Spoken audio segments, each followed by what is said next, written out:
All right, let's get everybody up in here before it's officially time for building the Broncos. Got a check mark 1 and a check mark 2. There we go. Welcome in, welcome in. It is 6:01 Mountain Time, which means it's time for another episode of Building the Broncos Tuesday nights. Carl, how you doing? Welcome back to the US and hope you're feeling well. I know you've been under the weather.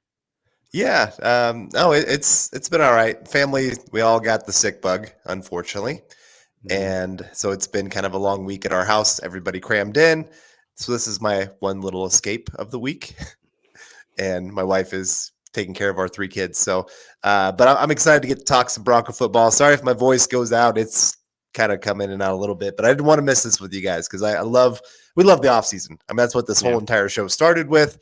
And obviously some huge news coming for Broncos for the next next few months with everything that's getting ready to change. And so didn't want to miss this and just always appreciate getting to talk with all you guys. Yeah, guys, just so you know, I gave Carl multiple outlets being like, hey, if you're not feeling very well, childcare or anything has to go on, you can miss Tuesday night. That's okay. The earth will keep spinning. We'll be okay. And Carl's like, don't take this away from me. God damn it. Like this, this is my one escape from my family. I've been with them for too long. I missed them. No, not no. Carl, of course, good family man here, but glad you could join us today. Glad everybody could join us today. Obviously, you can find Carl and I on Twitter. Carl's at Carl Dumler MHH, and I'm at Nick Kendell MHH. Make sure you're following us at Mile High Huddle on Facebook and YouTube and the like. And let's get right into it. Carl, saying hello to everybody in the chat here. We got Silent One coming in here saying Seahawks fired defensive coordinator Ken Norton. They now are wanting to interview defensive coordinator Ed Donatel. Makes total sense. Yeah, I know a lot of people are very burned out on the Vic Fangio, but his defense is great. His scheme is taking over the NFL. And if you can't get Vic Fangio, why not get his number 2 man that knows the scheme better than anybody else not named Vic Fangio? And so, okay, maybe. But Donatel's been with him longer.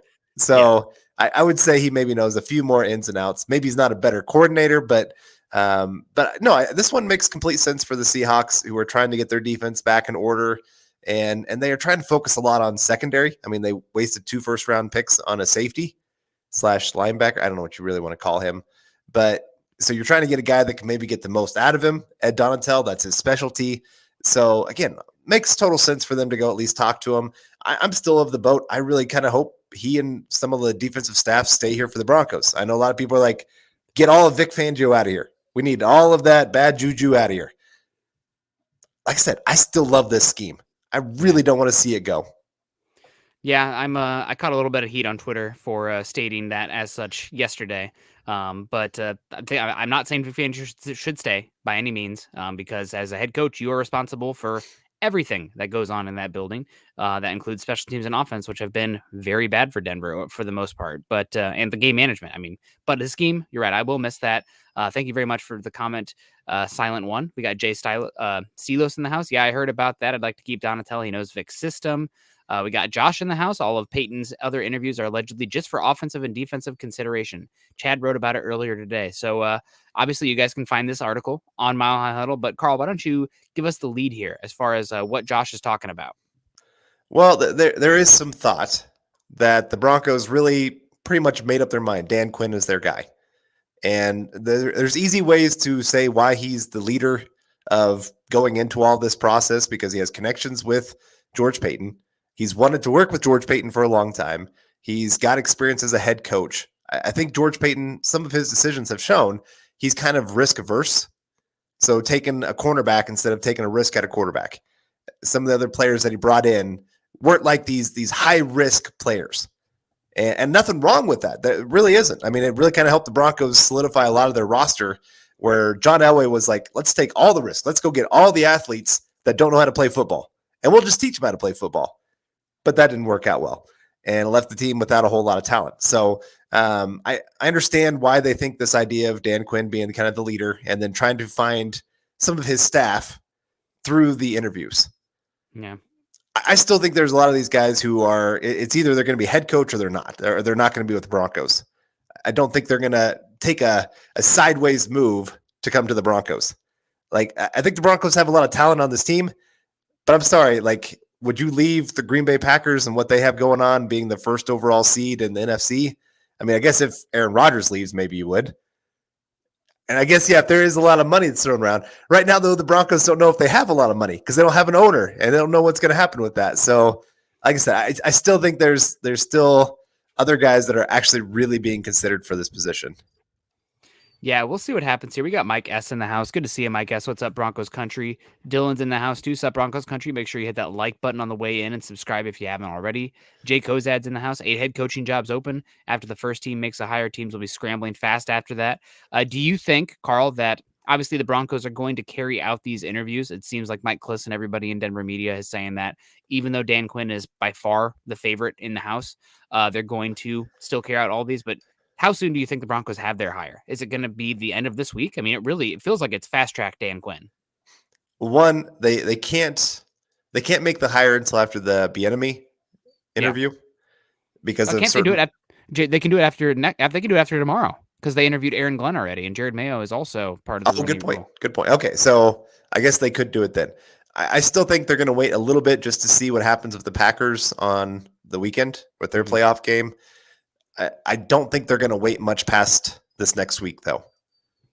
Like, I think if the Packers win, there's a good chance Dan Quinn is named Tuesday, Wednesday, Thursday, somewhere in there. I really think that. If the Packers lose, maybe they have a second round of interviews and it gets pushed back a week. They have a little bit more room to operate and try to figure some things out. That's kind of my thought. Most of these teams don't like to wait. They don't wait for the Super Bowl. They don't want to run into what happened with Josh McDaniels last year. Or not last year, 2 years ago. Or was it 2 or 3 years ago? 3 years ago. 3, okay, man. Time flies when you're having fun here. But, where they kind of had this under-the-table deal, handshake deal, hey, we're going to hire you. And then he continues on in the playoffs, and then they're like, oh, never mind, I don't want to come to you. And then they're scrambling, trying to find this team and put it together. And I mean, it worked out. Obviously, they've actually been a pretty darn good team since that move. I think they end up with a better coach than McDaniels. But it just kind of shows a lot of teams don't want to take that kind of risk that the person could change their mind last minute. Yeah, that's a big concern there. It's also getting a head start on the offseason in general. Sorry if you hear anything. My dog is complaining here. I don't know why he won't hush it here. It's teams wanting to get a head start on getting their coaching staff together, getting the ball rolling. I mean, Senior Bowl is merely weeks away, and you're going to have your guys down there and have an idea of what you're going to want from these guys. So it'll be interesting to see what happens there. We got hello, my friends coming in. Carl, how's it going? It's Hunter here. I'm back. Hunter. Hope all is well. I got stuck with the you know what and all that. Oh man, sorry about that, Hunter. Glad you're recovering and that you're doing well now. And just hoping all the best for you. And always good to talk to you about talk football and just talk life. So hope all continues to be well for you out there. Yeah, Malachi Martin coming in here saying does not want the defensive-minded coach, but we'll see how it plays out. Eclipse Stormborn's in the house. What's up, fella? We got Holy Diver. Haven't seen that name in a bit. I think they test for colds. Don't want to read anything that gets us our monetization taken away, but thank you for the comment, Holy Diver. We got Mark Lindemodes in the house. Happy Tuesday, everybody. Lawrence Rivera always coming into the stars. Thank you so much, Lawrence, for helping us all out here. Keep the lights on Tuesday nights, building the Broncos. Always contributing and being a big supporter of the shows. Nick, Carl. Okay, is it just me or the syntax here is like okay, Nick. It's happy birthday with a period, just like in The Office, right? And for those of you listening, it is your birthday. Nick, Carl, gonna watch later. I'm a little busy, but love if you go long enough. I'll catch the end. Well, Lawrence, we'll see if we're here around for the end, but if not, we'll say hello later. Stephen Baumgartner in the house. Stephen with a new picture and still ride or die. The last part of your sentence here makes sense why the middle part is still hanging around. Hey guys, Drew Lock is my quarterback. Go Big Red. If I was subjugated to years of watching Adrian Martinez play quarterback too, no, Drew Lock is better than Adrian Martinez. Just want to get the funny shout in there. Did they get any of the people in the transfer portal? I think I saw a couple names. They got Casey Thompson, who was the quarterback at Texas, but he was kicked out because Quinn Ewers, who was the quarterback with all the hubbub, that went to Ohio State, but got beat out by C.J. Stroud. So Quinn Ewers, will see if what happens. He made like double NIL money. He first made it from going to Ohio State a year early, and then now is going to go make it in Texas. So smart he's playing the man. game. He's making some money, man. I do not fault those kids one bit. CC in the house. What's up, Broncos country? Hope y'all doing great. We got Jay Kozad saying sports talk show. Yes, it is. We are a sports talk show. Michael also coming in. Michael, I want to give Michael a shout out because he always hits us up after the show's out also on Twitter, telling us great show, what he liked about it. But he was a big guy who supported us big time this morning. So Michael, always in the shows, but especially this morning, thank you so much. I'm going to need somebody in the chat to see if this is any true. I think there was talk of Mike McCarthy saying that he was potentially on thin ice, but I have not heard anything that he has gotten fired. Somebody needs to tell me if that's not to call what you're saying fake news, Clint, but I just need a verified source from that. Yeah, I was going to say, last I knew, Stephen Jones went on the air today or yesterday and said, no, he is our guy. He will be here. We're very confident in that. So that would be either something happened with one of their coordinators that they're like, we can't lose this guy. And so then he got fired, or just Jerry Jones being Jerry Jones, I guess. So it wouldn't surprise me. Yeah. But I guess I haven't heard that either. And I was checking everything right before the show. Yeah. Don't know if that's true. Carl can let me know if the chat is anything there. I don't want to miss anything. Okay. Mike S. coming in saying, I hope the Broncos don't hire Quinn. His defense on Sunday was undisciplined. 14 penalties. This is something that I've had in my mind every single show I've done since Sunday's show, which has been, I guess, 2. But does the discipline scare you? Because my goodness, Randy Gregory, who is somebody that I thought was maybe a potential free agent signing for the Broncos if they brought Dan Quinn in, I don't know if I want him. I mean, he's kind of a knucklehead leading up to his time in Dallas. There's a reason that some people thought he was a top 5 caliber pick at edge with the talent that he had, but couldn't not partake in the devil's lettuce or whatever you want to call it, wacky tobacco, that kind of knocked him around a little bit in the league. And I don't care if you're doing that, but like, if you are potentially going to make millions of dollars and like, okay, you have to not use this for 2 months. That's all you have to do. Then like, you have to worry about the maturity, I guess is the way I'd put it. But are you worried about the defense? Did you take anything away from all the penalties from the Cowboys defense? That did scare me a bit, actually. So I'd rather look at his time in Atlanta, and they were fine there. I mean, I think they were top half of the league in least penalties most years. And I look at that Cowboys team, and I look at some of the young players that they have that are very undisciplined players. And I'm not sure that I put that on Dan Quinn first year. Maybe if this was like year 3 with a lot of these guys and they're still making the same mistakes and doing these kind of things, I would maybe agree with it a little bit more. But I do think this year a little bit, just his first year going from, I mean, he's got the Cowboys were a terrible defense before Dan Quinn got there. And obviously they added a few pieces, which was nice, but I think he just said, hey, let's go be aggressive. We're going to make some mistakes along the way. And so they did have some bad games, but it also led to some incredible things happening for him too. And I think that was just that first year trying to get some of those things going for him. And so I don't read too much into it. It's still something I'm concerned about. It's something in the interview I'd be asking questions about. Hey, what are you going to do to keep the team disciplined? Because Vic Fangio, fault him for a lot of different things. Broncos were one of the most disciplined teams when it came to penalties in the NFL under his time here. Yeah, they were very disciplined. We'll see what happens with it, but that did rub me wrong. A lot of the defensive penalties there, maybe some of that is more Mike McCarthy. Maybe some of that's just the culture that they have in Dallas in general, some of the people that they bring in there that Jerry Jones overlooks. But we'll see what happens. Zone D Sports TV coming in, $2 super. Thank you so much, Zone D Sports.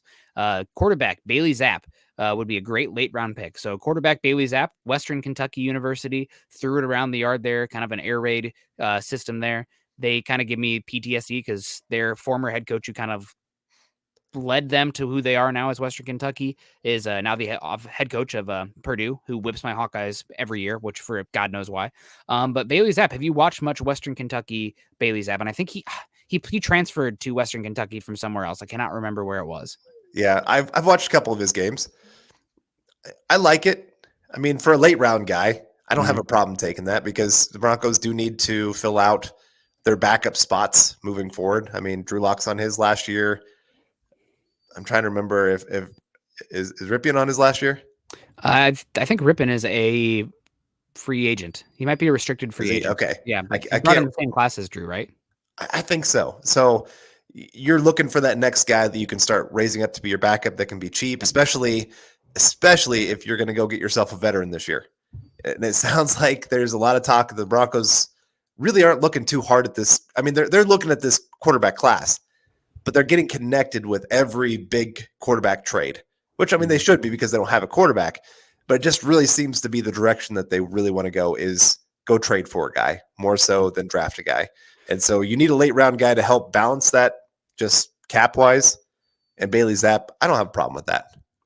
Yeah, he'll be interesting. He is the other quarterback at the Senior Bowl as far as the big names. He's the other one, but he kind of remember Kyle Aletta when we were all kind of talking. Oh, this guy's fun, young, small school quarterback.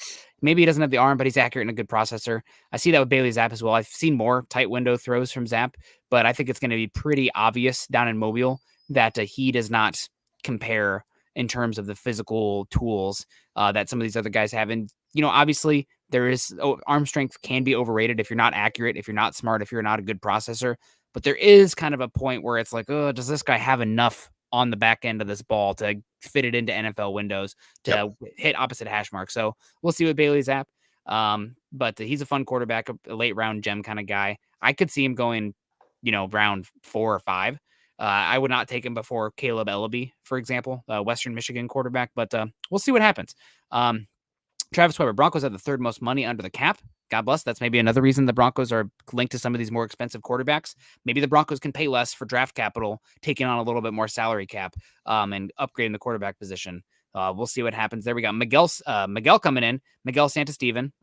Hopefully I pronounced that right. I always see Miguel's name, and he's contributed in here enough, like I'm sure he's doing right here, that I should be getting his name right, but appreciate you. Travis, also good evening. Nick, Carl on Broncos country. Miguel and Travis, constant supporters of all the shows, but especially here in for building the Broncos. So appreciate that you guys a lot. Thank you so much for joining us. Yeah, for sure. Thank you, Travis, and thank you, Miguel. That's you guys are the best. And now we got ST Tim. Stone Cold Tim. Oh, Stone Cold Tim. Oh man. Okay, there we go. As tight-lipped as Paton was with this past draft, it's hard to believe he'd leak this news. Yeah. I agree. I think he does well to, in some ways, kind of put out countering information in different directions to different sources and just to kind of keep people guessing. I mean, that's part of his strategy. Patriots do it a lot. A lot of teams do this. John Elway was an open book. That was part of his problem at times. He couldn't keep his mouth shut. Like there's a lot of people joking at the Senior Bowl. You get a couple beers and John Elway, watch that guy talk about everything they're going to do. And so I kind of like, I appreciate that because beer. Well, yeah. Okay. But I mean, it was kind of nice. Like, oh man, we got all this information coming in and it's actually probably pretty legit. Now, George Paton, you're kind of like, I don't know. You got some of these countering pieces coming from very high up people. So it's kind of hard to tell. And so you never know. Maybe he is the type that Nathaniel Hackett really did have a great interview, as I've heard. And he sits there and says, hey, let's take a chance. Let's go with the young. He's not really that young per se, but still, I mean, young offensive minded guy. And that brings a lot of fire, that has a lot of energy. I've watched some of his coaching videos from meetings and stuff, and he's fun to watch. Like he is. He'd be a fun, entertaining guy as a coach. Yeah. That doesn't always mean success. Vance Joseph was kind of a fun, happy-go-lucky, his faces that he'd always do on the sidelines and stuff. A leader of men. Yeah. Gosh. So the time of his life. Yeah, exactly. So again, I always I'm hesitant with head coaching searches of us like grading who should be the best, who's the worst, because I think that's one of the hardest things for anybody to fully understand, the change from going from coordinator to head coach. Yeah. It is two very, very different jobs. And there are some guys that are actually better head coaches than they are coordinators and vice versa. And so just because they coordinate a great offense doesn't mean they're going to be a great head coach. McDaniels is a great example. Josh McDaniel. Yeah, there we go. Not Mike McDaniel, a guy that I hope maybe ends up with the Broncos. But Josh McDaniels, one of the greatest offensive minds in football, even still today, I would say. Yeah. I mean, hey, with Mac Jones, they still had a competent offense this year. They made the playoffs with it. Yeah, it's like being born on second base with Bill Belichick's defense on the other side That's and true. the special teams that they have, and Dante Scarnecchia as your offensive line coach. But I digress. I'm not going to give Josh McDaniels any nice words. I think that's against my contract, Carl. You might have just voided yours Oh with the man, nice Josh McDaniels talk there. my bad, my bad. But But like I said, okay, so he was considered the genius offensive mind back yeah. when the Broncos hired him. Mhm. He comes in 6-0 to start off with. Everybody's going, this is the next boy genius. Yep. Falls off a cliff. Now, that was for a lot more reasons than just his ability to call X's and O's plays and all that kind of stuff. But it just proves just because this guy might be that next pretty toy doesn't mean it's actually a good toy.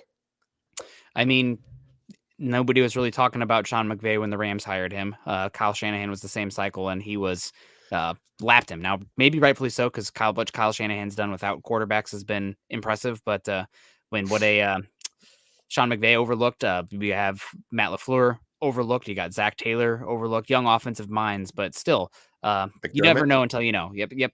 McDermott too. God, they talk about a guy who's a defensive CEO type and really good connection with the likes of his general manager. Billy Beane and Sean McDermott go way back, and they built one of the better organizations in football as far as football operations goes with Buffalo. So I think that's a good point, Carl. That's what you're really hoping here with Dan Quinn and George Paton, assuming it is Dan Quinn. I'm talking about it like it's already happened. Who knows? After the way the Rams were moving that ball yesterday, man, I'm hoping that O'Connell maybe gets a little bit of a hard look there, because I'm tired of past schemes that the first guy is not the one where the ball goes. Like, you want to work to get that first guy open with your scheme, and did not see that enough with Kellen Moore this season. Have never seen it with Pat Shurmur. Just make it easier on your quarterback, and I think O'Connell and Shanahan can do that as well. So Yep. David coming in saying, hey guys, today's my birthday. Happy birthday, Happy David. birthday. Just wanted to say hello. Greetings from Switzerland. Big fan of the show. Hope to one day go to Denver for a game. Well, you got to come, David, and I got to get to Switzerland one day. It looks beautiful. I'm a mountain obsessed psychopath, and a lot of the areas in Switzerland look unbelievable. Unbelievable. Yep. Have you been, Carl? No, I have not. And it is on my bucket list of places to go for sure. So, David, if we ever make it out to Switzerland, you might have to show us around, show us some great mountains, like you said. My wife and I joke, my daughter wants to go into becoming a forest ranger. And that's awesome. Yeah, and she loves animals, loves nature, all that kind of stuff. And my wife and I are complete opposite. She loves the ocean. I love the mountains. And my daughter's like, oh, I'll just buy Dad a house in the mountains, Mom a house on the beach. And I'm like, wow, you really think forest rangers make a lot of money here? but you know, just yeah. Oh yeah, there you go. She could build it. But yeah, so like you said, I'm a mountain guy too. I want to go up there to Switzerland and see those mountains. It would be beautiful, and love the pictures and hope to get there someday. Yeah, Malachi Martin saying Matt Corral, future Broncos quarterback. We'll see. R. Powell, I remember before the draft, almost everybody in sports radio is saying quarterback or Micah Parsons. And who did we pick? Patrick Surtain II. Feel like it could happen again. Everybody said Quinn, and I feel Hackett. We'll see what happens. I do think that there's been some people who do not want Quinn that are leaning into the fact that, the Broncos, the likes of Peyton really subverged is the wrong word, but fooled Broncos country and their sources and everybody into going with Patrick Surtain. Nobody thought they were going to go cornerback after adding Kyle Fuller and Ronald Darby to those contracts, and they still did. Yep. I think this is a little bit different, though, than the draft position, because you're not dependent on 8 other teams down the line. If you are the favorite and Dan Quinn likes you, there's no reason to really hide that information like a draft pick. Also, the other thing is there are three, really it's more than that, but 3 other parties that this information could come from that's not Peyton. You have Dan Quinn's people, Dan Quinn himself and his people saying like, hey, love George Paton. That's where I want to go. It's a good team. That information could be coming out from there. Information could also be coming out from league sources in general. These guys talk. These guys kind of know where this is going to go. You have other teams that are conducting head coaching interviews right now. If they believe that Dan Quinn is set for Denver, maybe they're not as interested in pouring all the resources into the interview with him and the likes of that. So I don't think it's just because Peyton kept things close to his vest with the 9th overall pick, I don't think that means that everything we're hearing is a lie in regarding the head coaching search this time. The dynamics are different. It's more of an open market than the draft. And I really do think you can draw so many conclusions without even needing sources. Because, I mean, Dan Quinn has said publicly, I want to work with George Paton before. Yeah. That's what he's wanted. And here he goes. He's got an opportunity to go work with them. And I think he's fits a lot of the criteria that they've put out there. Leader of men. I know that's kind of thrown out there a lot of terms, but he is actually. I was listening to an interview earlier of him talking to a psychologist, and Seattle was really big on bringing psychologists in when he was there and working on just building up the mental aspect of players and coaches and everything else. And obviously, it worked out pretty well. And then he brought that mentality to Atlanta, and so you could say it worked out or didn't work out. I know a lot of people really dog him for his time in Atlanta. There's a lot worse coaches that have had their first tenure as a head coach go so much worse. Broncos have had that. Yeah. His time there really never finished worse than second in the division. 2 playoff runs in the 5 years that he was there, or 3, I can't remember. One obviously going to the Super Bowl. Probably should have won that Super Bowl. Few mistakes made along the way. You can put that on him. You can put it on Kyle Shanahan. I don't know who you want to put it on. Thomas Dimitroff. Yeah, there you go. There's a lot of things that go in there. And I still think there was also things going on where he wasn't in the best situation GM-wise. That's Dimitroff. Yep, I know, yeah. But I think there was a lot of things going on there where I don't think he had as much say as what he would have in Denver. I think he and Peyton would actually work to communicate and build. And I've been saying that for a long time. You need a head coach that he and the GM can actually see eye to eye and talk to each other, and not just have this like push and pull, who's in charge, who's number one kind of thing, who do the players respect. You need them working together to build the team. Yeah, absolutely. I agree with you. Well, hopefully they get it right. I think that I'm willing to give the benefit of the doubt. It's not like college tape, but tape in general, where you can see a guy if they're doing their job or not, or the traits. I don't have tape of Dan Quinn being at the facility at 3 a.m. advising, or coming up with a game plan, or like grinding the tape. I don't have tape of people grinding tape. So I can't, I think we're just projecting here, and I think you want to hope for the best and let the results play as they will. And hope that Peyton will do the best thing here. But as far as where we sit, not working with a full puzzle picture. So hopefully we'll figure it out. We got Elijah Reed. I want to get to this comment here and tie it into another comment here. Do you all think that these quarterbacks in the draft have better tape than Drew Lock in college? I don't see it. And then you got Andrew Baker coming in. Thank you, Andrew. Always supporting us. What quarterback in the draft would do best with their wide receiver and tight end talent? Hashtag MHH for life. First off, I think that's a good comment above about which of these quarterbacks has better tape than Drew Lock coming out. I don't know if any of them have full-on better tape than Drew Lock, and that's the issue. A lot of them should go exactly where Drew Lock went, which was a upper late first to early second round pick. These guys have warts. There are flaws in their game. Not all of them run schemes that make it super easy to translate their game to the NFL. Not anybody really has overwhelming tools or traits, the superhero traits. People like, I think there was a really big lean against the athletic traits this season with seeing how Mac Jones did versus Trevor Lawrence and who was it? Justin Fields this season. That people are like, oh, see, it's still intelligence, accuracy, and processing, which it still is. But then you see Mac Jones go up against Josh Allen. It's be like, oh yeah, that's why you want the guy who's massive with the big arm and the athlete, because it's a totally different game of football when you can do those things versus Mac Jones, who once he was in a drop back pass game looked like Teddy Bridgewater back there.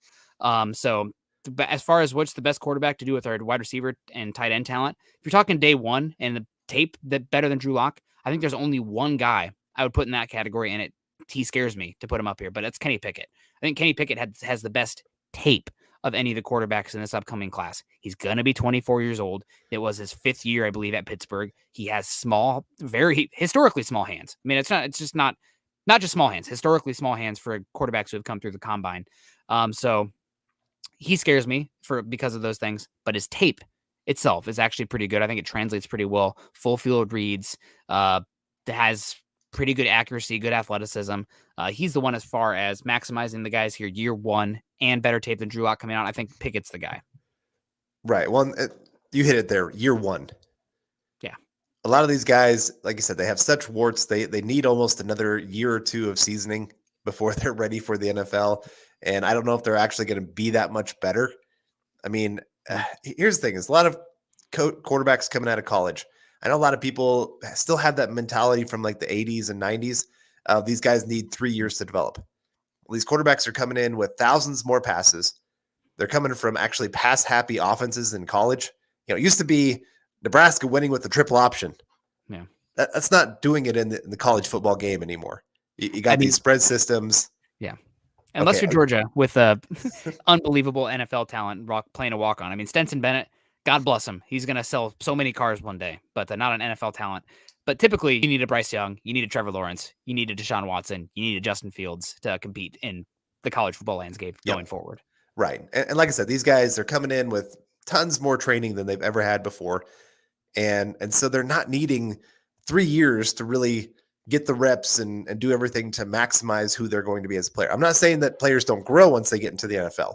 I'm just saying usually you can tell a lot sooner, is this guy going to be something in the NFL or not, than you could in the past. And so that's why some of these guys, I'm just going, they need a lot of time to develop, but I'm not sure I'd even want to give them the time to develop because I don't think they're going to maximize to that level that you need them to be. And like I said, year one, Kenny Pickett's your guy, especially, and so much depends on who your coordinators are too. But Kenny Pickett seems like the guy that could actually come in, not really depending as much on scheme, and still do pretty well because he's a little bit older. Like you said, he's mature. He's got a lot of reps. And he's accurate. Yeah, and he's got decent athleticism to escape and do a few things with his legs when you need him to. Mm-hmm. So I could see it. But we got Jetty Splash coming in here. I can't tell. Is that a bird in the picture? It looks like a sandpiper, but I'm not sure exactly what kind of bird. Little ones that you see on the beach. There you go. Little quick legs. Yeah. There you go. I like it.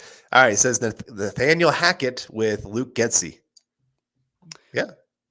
I would be fine with that. I'd be happy to have Nathaniel Hackett. He seems like a fun interview, which is something that we haven't had in Denver for a bit. And I really respect the heck out of what they're doing schematically there for Green Bay. Now, number one is you have the best quarterback in football right now, which makes things easier. But they're doing it with outside of Devontae Adams. I don't really respect any of the pass catchers they have as far as real difference makers in the NFL. Now they're still, they're playing in the goddamn NFL. They're good. Don't get me wrong.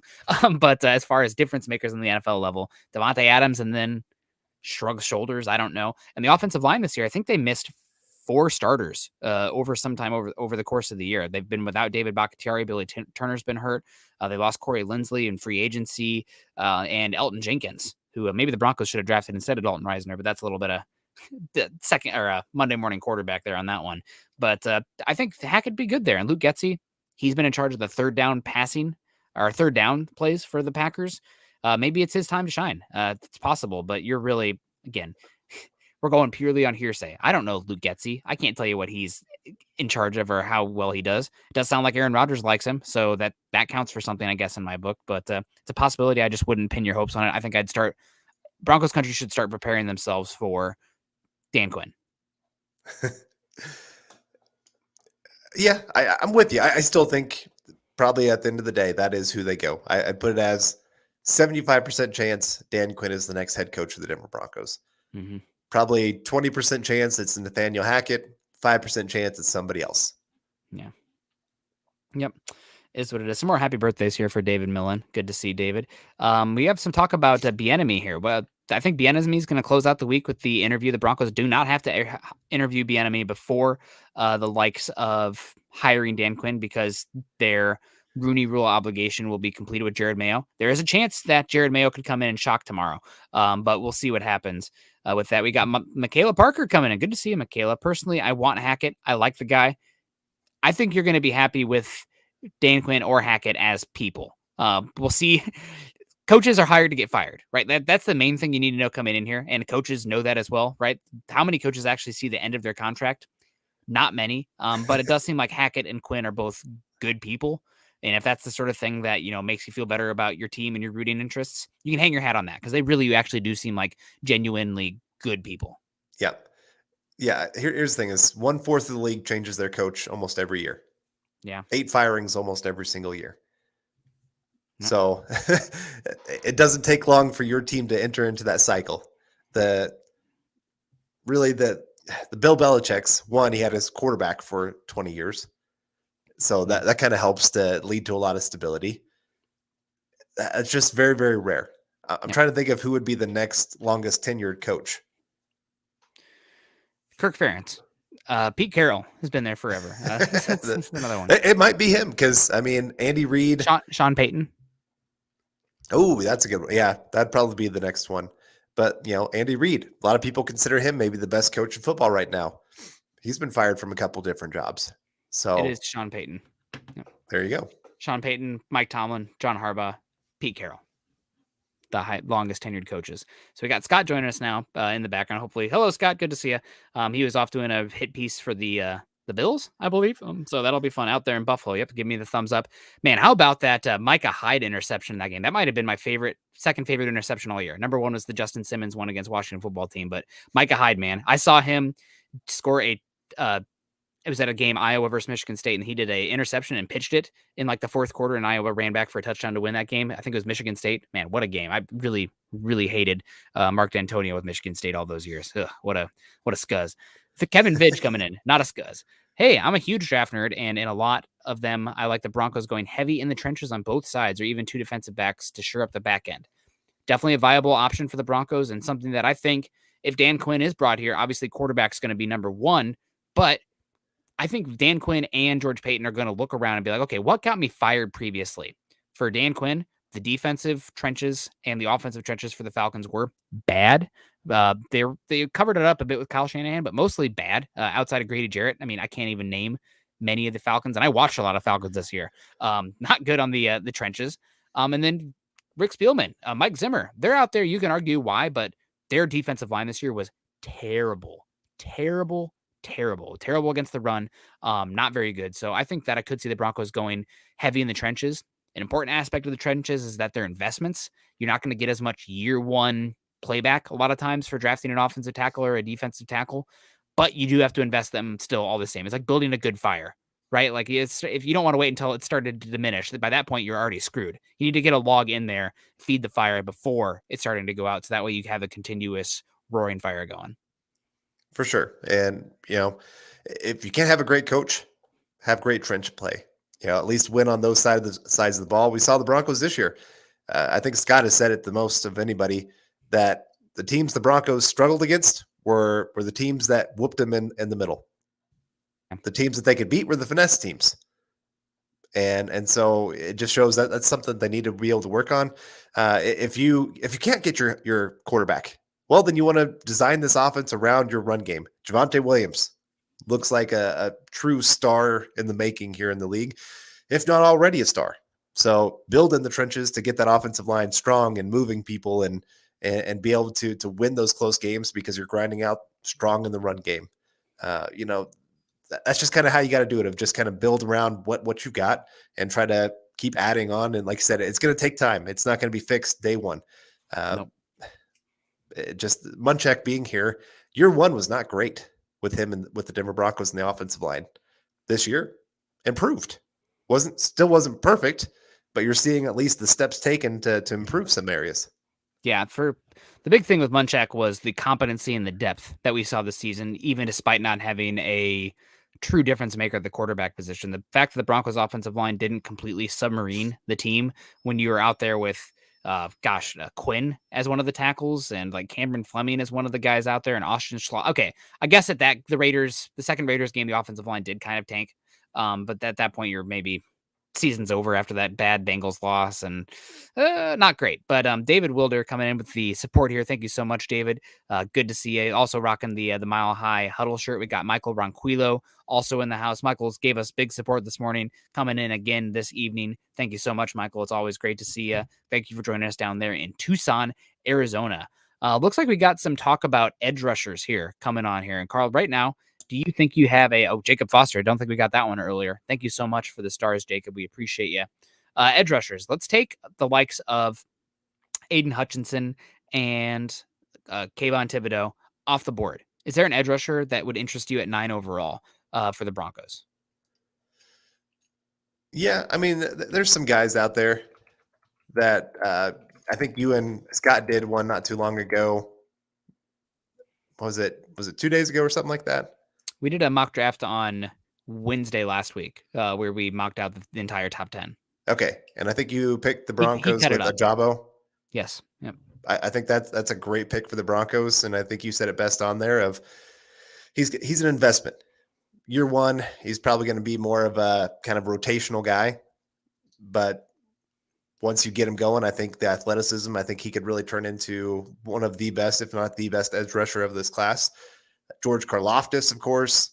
I don't know if he'll be there or not. It seems like his range is just all over the board. Yeah. Some people saying he's going to go top 10, others saying he's going second round. It's kind of hard to tell, but just from watching him on tape, you're just going, wow, this guy just bullies everyone on the field. And so I would love him there at 9, of course. Jermaine Johnson is another one there from Florida State.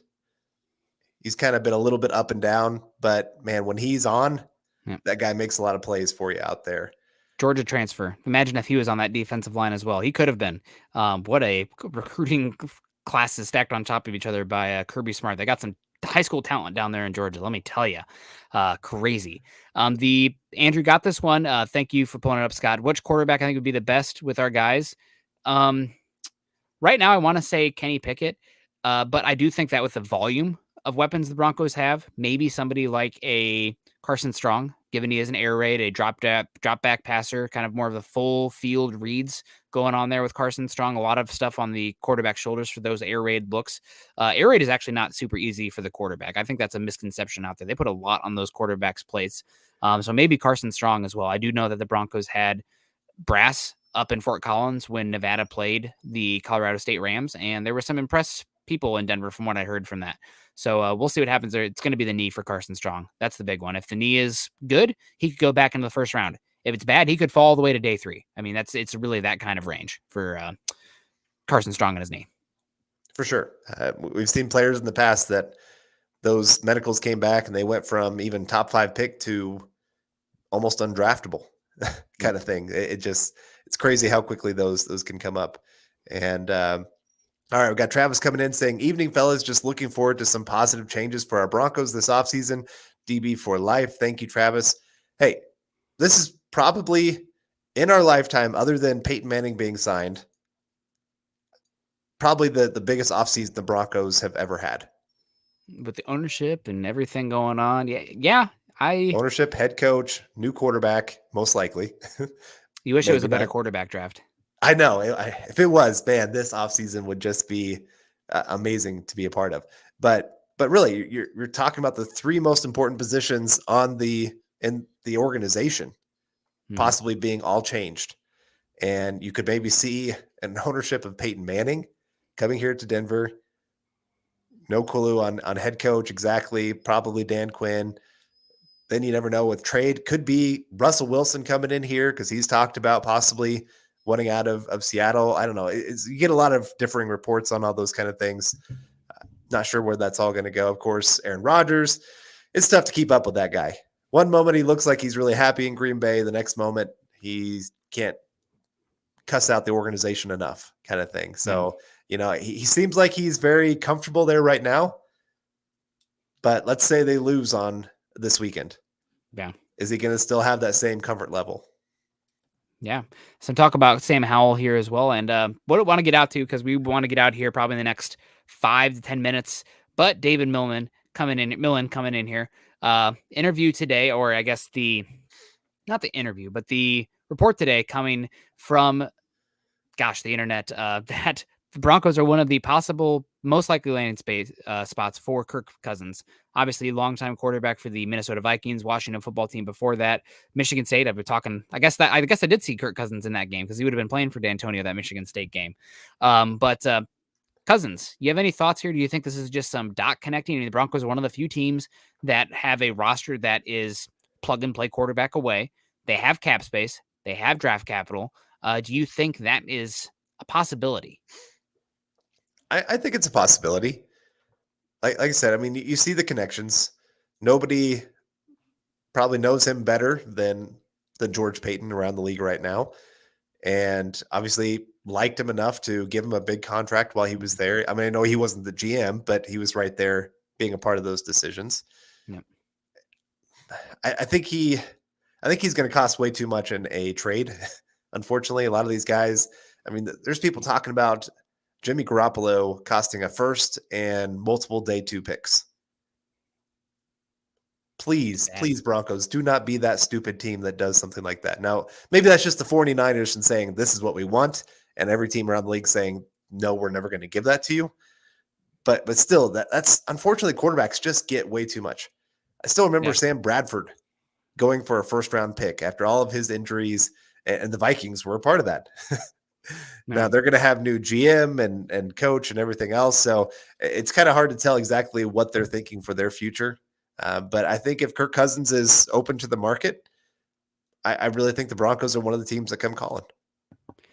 Yeah, it would be concerning. I know that Benjamin Albright is going all out assault with anti Kirk Cousins, and I think Kirk Cousins is a cornball as well. He's kind of a weirdo, but he is a good quarterback for the most part. He's probably anywhere from the 8th to the 12th best one in football, and we're coming back from Teddy Bridgewater, who was anywhere from like the 12th to the 20th any given week. So it is an improvement.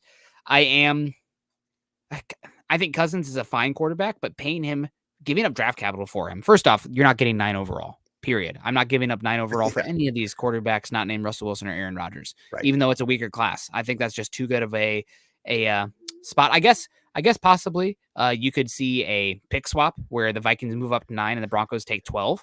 That is something that could interest me. They would take more than that, of course, but I'm again just digressing off the 9th overall pick. But Cousins, I think he's fine. His cap hit next year is actually, I see Mike saying cap hit next year is $45 million. It's actually $35 million.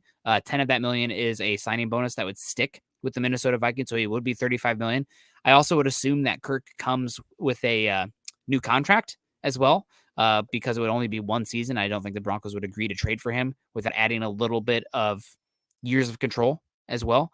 But this is the reality, guys. I mean, gosh, this is what we were screaming at you a year ago with the Broncos sitting there at the 9th overall pick in a very good quarterback class.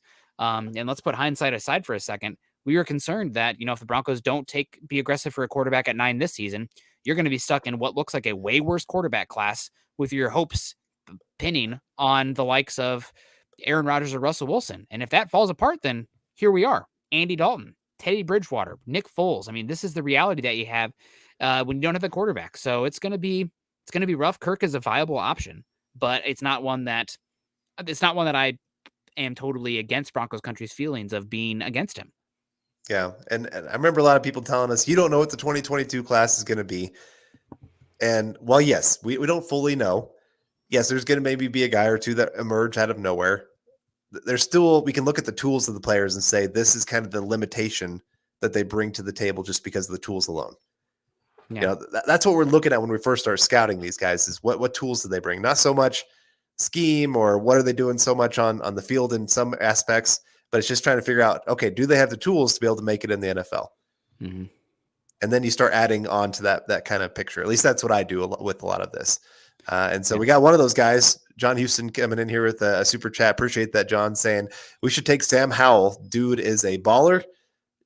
Sam put up some pretty darn good stats there at North Carolina. This year wasn't as great.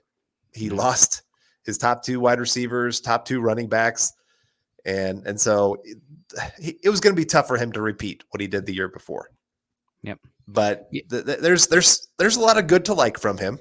I'm not saying don't take him, but there's some plays that just leave you scratching your head with that guy. Yep. There's times where he has to make a play. It kind of reminds me some of Drew Lock. Drew Lock sometimes will throw into triple coverage just because he feels like I got to make a play. I got to go do something big. And he's not taking the smart decision. Sam Howell does that more often than I feel comfortable with. He's still really young. 21 years old. He's going to be down at the Senior Bowl. And I feel like, how much I freaking hate Phil Luongo's offense. You remember me screaming about it on here, having to watch A.J. Brown and DK Metcalf and Dawson Knox for that Ole Miss team. Phil Luongo, that offense was making me just want to claw my eyes out. And he's doing it with North Carolina too. Absolutely hate his offense. Doesn't give his quarterback any easy stuff. It's deep or tuck and run. I mean, just terrible. I hate Phil Luongo. Terrible. I mean, he's probably a better offensive coordinator than a lot of guys out there, obviously, at North Carolina, but I just do not like what he's doing. We got Life coming in here saying, evening, fellas. Love the MHH crew. Where in the draft do you see us addressing right tackle, if at all? Early second, question mark? I could see it anywhere from pick 9 to day 2 picks. I mean, I think they're going to use a pretty early pick on the position. But, if a guy like Evan Neal, your boy that you've really loved, I'm trying to, all of a sudden I'm spacing his name, Ekwonu? Ekwonu? Yeah. Is another guy that if he's there, I could see the Broncos being very interested in and So there's options there at 9 that I think could be very intriguing for the Broncos. If not, then yeah, there's some guys day 2, day 3, or not day 3, day 2, second round, third round. I think they're going to address it by the third round for sure, though. They need to address it before the draft because you cannot go into next year with Calvin Anderson as your number 1 tackle and then Quinn Bailey as your number 3. So they need to figure out what they're doing in free agency with that extra draft capital. I mean, even if it's as simple as bringing Bobby Massey back, something simple like that would at least give you a super high floor at the right tackle position. So if a 1 isn't there of value in the first 2-3 rounds, you don't have to take it, or else your whole offense is falling apart. So yeah, guys, we're probably going to get on out of here as long as there's no other super chats. We got a couple more. Travis Tarbox coming in saying, great show, fellas. Thank you so much, Travis, for your support. You guys are amazing. We got Michael Ronquillo as well. Great show tonight. Nick and Carl on building the Broncos. Go Broncos. Thank you so much, Michael. We got John coming back in too. John Houston saying Kenny Pickett will be a 25-year-old rookie pass. I think he'll be a 24-year-old rookie, if I'm not mistaken. I could be off by a year. I can't remember exactly. I think he's 24. I'm not sure when he turns 25, though. He's 23 right now. His birthday is June 6th, so he'll be 24. Okay, well, there you go. 24 years old. I mean, that's still old for a rookie. And you have to question that a little bit of why did this guy look pretty average until all of a sudden we got to this year, this senior year, and then all of a sudden he explodes onto the scene. Is that because he's just older than everybody else and you've got a 23-year-old against 18-year-olds? I would hope that he's a little bit more developed and farther along in what he's doing. I still think he's a decent player. I just don't see him as ever becoming a top 10 quarterback. And if I'm going to use a high pick, and I think he's going to go pretty high in the draft, I think he's probably going to go in the first round unless something crazy happens down there at the Senior Bowl. But it's just hard to want to use that on a guy that I can't see becoming a top 10 guy. And yes, Tom Brady went in the 6th round. He is the unicorn. We haven't seen that other than Tom Brady. Mm-hmm. So in the last decade, Carl, how many competent starting quarterbacks in the NFL right now are taken outside of round 1? In the last 10 years? Yep. In the last 10 years of the draft. And we're going to put Davis Mills in a box for now and Jalen Hurts in a box for now because I don't know if you can call either of those guys totally competent yet. What year was Derek Carr? Derek Carr is one. Yep. Derek Carr is one of them that qualifies. You got Russell Wilson also qualifying, came in the league a little bit older. Russell Wilson, you got Jimmy Garoppolo. Say what you will about him, that's the area.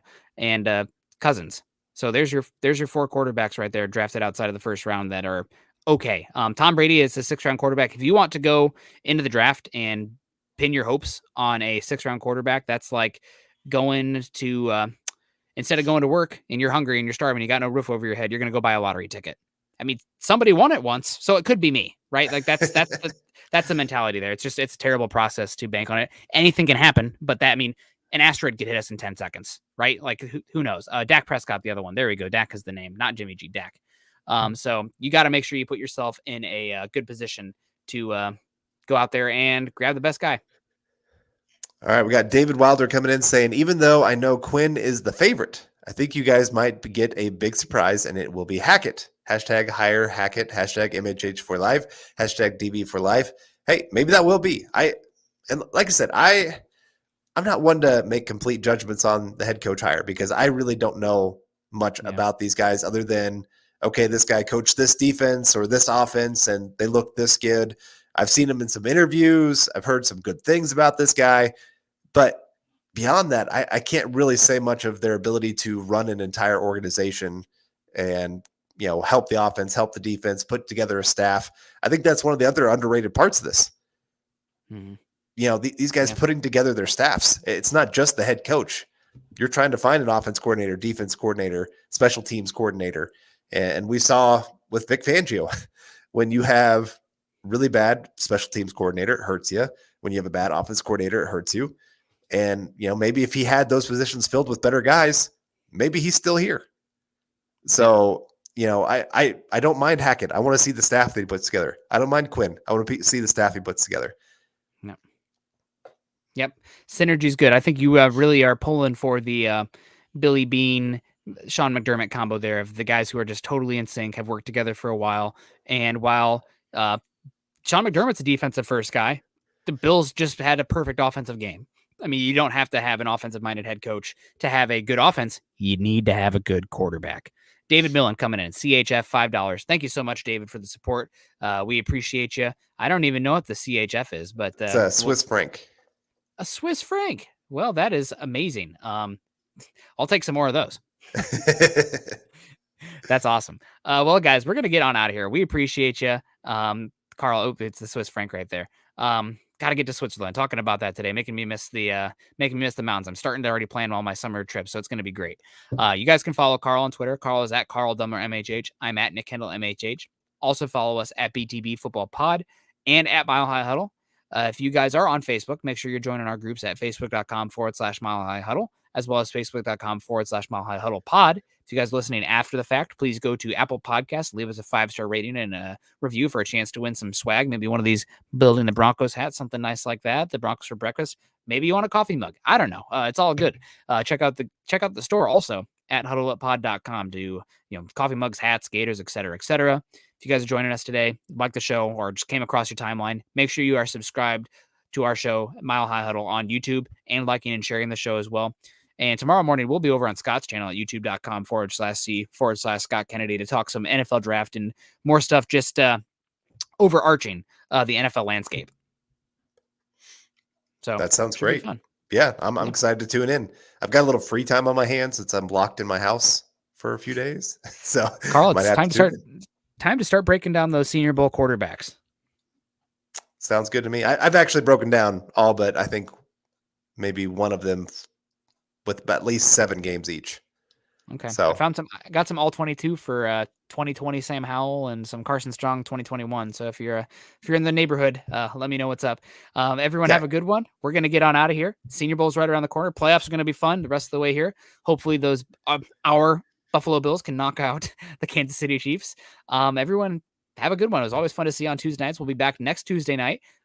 Make sure you're joining us tomorrow night too for Huddle Up. I'm sure Chad is going to be back, so we'll see. You guys have a good one. Choose kindness, choose compassion. Love y'all. Go Broncos.